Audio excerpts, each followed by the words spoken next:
խոստովանություն, այլ արձանագրումներ են բանի, որ նախորդ քվեարկության այս որոշումը չէր կայացվել։ Ես այս քվեարկությանը չմասնակցեցի երկու պատճառով, որովհետև քվեարկությունը արդեն կայացել էր, ես դեմ էի քվեարկել, եւ երկրորդը այս քվեարկությունը այս կարգով իրականացնելով դուք խախտեցիք ազգային ժողովի կանոնակարգի եւս մի հոդված, որ ես ձեզ նախապես էլ զգուշացրի, որպեսզի խնդիր կա 29 հոդվածի 2.3 մաս, այսքանը, այսինքն նիստում մենք երկու ապօրինություն օրակարգի առաջին հարցի քննարկումը մենք ավարտեցինք բոլոր տիպի քվեարկություններով եւ քննարկումից հետո քվեարկություն չենք անում։ Նաեւ օրակարգին կտեսնենք, որ մենք ունենք երկու հարց։ Առաջին հարցը մենք հենց նոր հենց հիմա ավարտեցինք արդեն եւ ես հայտարարում եմ, որ մենք ավարտեցինք եւ օրենքի ձեր մատնանշած հոդվածը ամբողջությամբ պաշտպանված է մեր գործողություններով։ Անցնում ենք օրակարգի երկրորդ հարցին եւ պարոն Օղոսյանը բարձրացրել է հարց։ Ներողություն է, դուք արդեն ինձ ստիպում եք, ես չեմ ուզում, որ նիստը ձգվի դառնա բան ու պատմություն։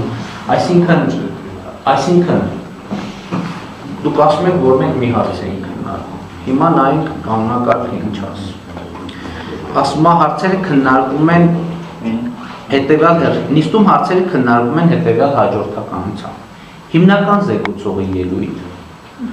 հարցեր հիմնական զեկուցողին, հարակից զեկուցողի ելույթ, հարցեր հարակից զեկուցողի մտքերի փոխանակություն։ Հիմա, այսինքն մենք մի հարցի քննարկման շուրջ ունեցել ենք 1, 2, 3 հիմնական զեկուցող, մեր կանոնակարգով բազմազեկուցող համազեկուցողների ինստիտուտ նախատեսված չի։ Ամեն հարցը քննարկող ունի մեկ զեկուցող։ Ես հարց եմ տալիս։ Մենք վերաքվեարկություն կարող ենք այդպես։ Իսկ ձեր ասած մեխանիզմով վերաքվեարկություն որևէ տեղ նախատեսված է։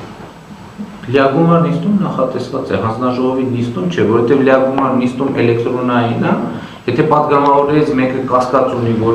իր կողքին չի քվեարկում, այստեղ կենթանի քվեարկությունը չի կարող, որ մեկի ձեռը ուրիշը վիճակի էր,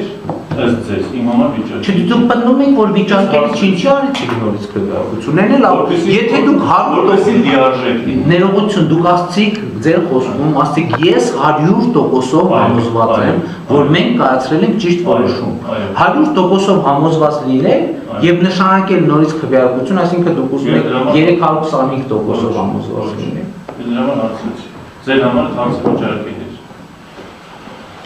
Ասում եք օրակարգի մյուս հարցին, պարոն Պողոսյան, ասենք ձեզ